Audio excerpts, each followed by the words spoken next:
Hi, movie reviewed again here. In today's recap, we will be telling you the story of the girl who leapt through time. Spoilers ahead. The story starts with a young lady named Makoto, where she is playing baseball with her friends, Chiaki and Kasuke, and talking about her little sister until she realizes that she is dreaming and is late for school.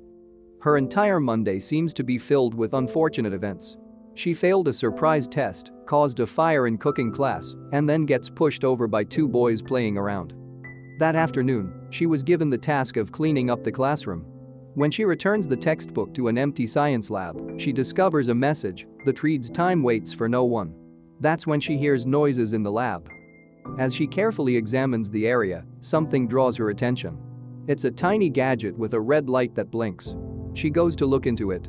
Suddenly, she notices a figure behind her. She is startled and stumbles backward.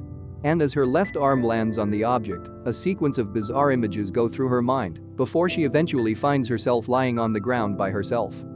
When she woke up, the mysterious person has vanished. She spends time in class with her two closest friends and tells them about the experience. She tells her friend Chiaki about it, and he chuckles. Kasuke is more worried about any harm she might sustain from falling. She is left wondering what happened and who was that mysterious person. After school, Makoto visits her aunt at an art gallery.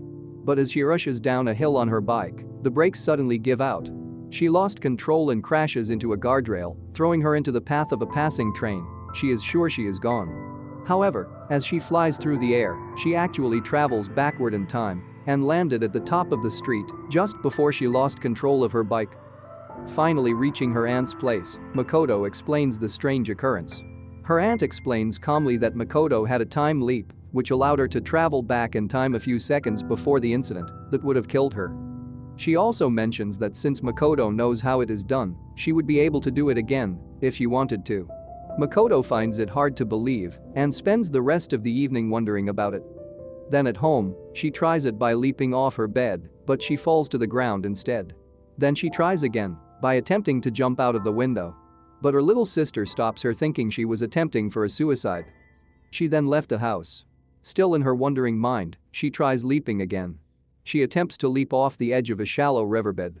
This time she finds herself transported back in time to the previous day. She tries to bring back a snack from the past, but on returning to the next day she finds it has disappeared. She goes back to the previous day again and eats her snack. Now confident that she can travel through time, Makoto goes back to the beginning of Monday. She arrives early to school, aces her surprise test, and has a classmate named Takus take her place at one of the cooking class stations. This causes him to suffer the misfortune that she had previously. She dodges the boys who gets thrown playing in the yard, so someone else gets hit by him. As she acquires more control over her new ability, Makoto begins to use it for her own benefit. She extends a 1-hour karaoke session with Kasuke and Chiaki into a 10-hour event and leaps back to eat her favorite meal. In gratitude for all the time-leaping advice, Makoto decides to give cakes to her Auntie Witch.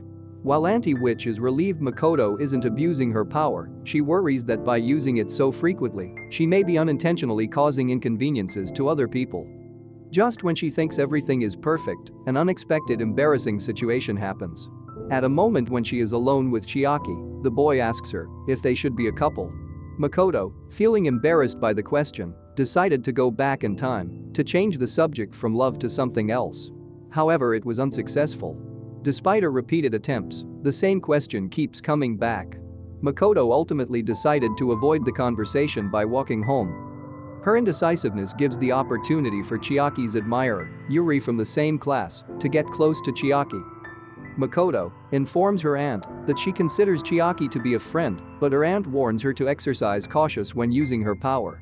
Makoto quickly discovers that her actions definitely have an impact on others. The following day, while Makoto and her friend Yuri are walking to school, they witness Takus being picked on. He is the one that burned the food instead of Makoto, and now he is being bullied. Chiaki tries to step in and defends Takus, but his action only annoys him more. We then see Yuri and Chiaki start talking to each other. Later on that day, a crowd gathers as Takus uses a fire extinguisher to get revenge on the bullies. Makoto stands up and orders him to stop. Feeling irritated, he throws the fire extinguisher towards Makoto. Chiaki runs in to protect her. Makoto then sees that the fire extinguisher is flying directly and going to hit his head, so she leaps back in time to save him in return. To her shock, that only changes the victim to be Yuri. As soon as Chiaki and Yuri begin dating, Makoto and Kasuke are left alone for their regular after-school baseball practices. Makoto regrets not accepting Chiaki's confession earlier, since she has finally realized how much she cares for him. At home, Makoto discovers an odd number on her arm, exactly where she fell on the device a few days earlier. Makoto seeks assistance once more from Auntie Witch. Auntie Witch is wondered by Makoto's lack of romantic interest in Kasuke. She offers her the advice to try dating him and go back in time if it doesn't work. Makoto insists that she does not wish to play with other people's emotions in such a way. Auntie Witch draws her attention to the fact that she has already messed with people's lives.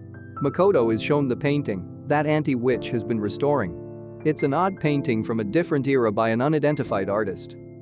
As she is on her way home, Keiho and her friend approach Makoto and want to know if she is seeing Kasuke.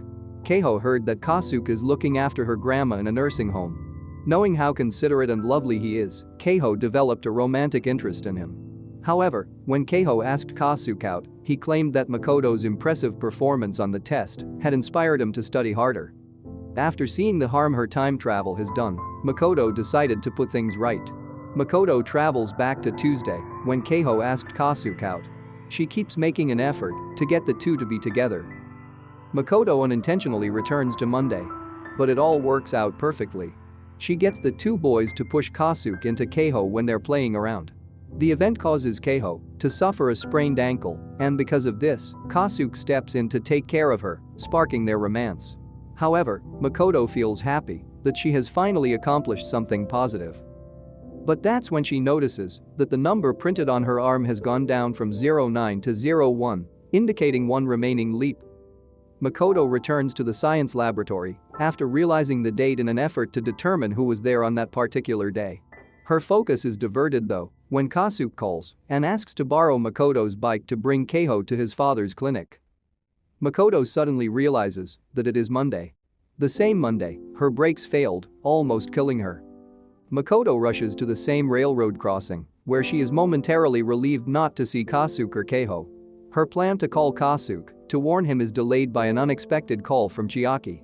Makoto is shocked when Chiaki asks if she has been time leaping, and so she uses her last leap to avoid the question.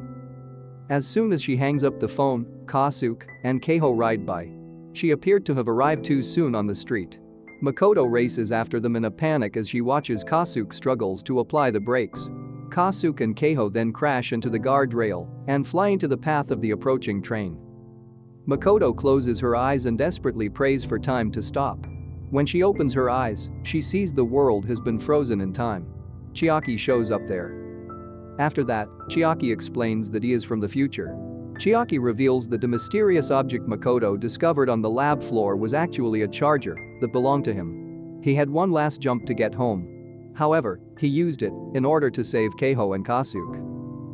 He also mentioned that he originally traveled back in time to see a painting, the one currently being restored by Auntie Witch. And so while waiting for it to be displayed, he met Kasuke and Makoto and has come to enjoy their company. Next, we see that Chiaki and Makoto talk about the future and about how much he enjoyed her company. But because he has revealed his secrets, he tells Makoto that he has to disappear. Makoto begs him to stay. But when time unfreezes again, Makoto finds Chiaki has vanished. The following day at school, Chiaki doesn't show up for class and many students wonder what has happened to him. Kasuke talks this with Makoto, who looks extremely sad and upset that she seems to have screwed up everyone's life and that Chiaki is now gone. That evening, Makoto notices the number on her arm and is shocked to see that it has been changed back to 01. She realized Chiaki's time leap had cancelled out her previous day's leap, leaving her with one more to go. She makes use of it to return and speak with Chiaki one last time. Her friendship with Kasuke and Chiaki flashes before her eyes as she rewinds through everything that has occurred since gaining the ability to travel through time. She shows up on Monday before anything has happened. Makoto confesses to Yuri how much she adores Chiaki.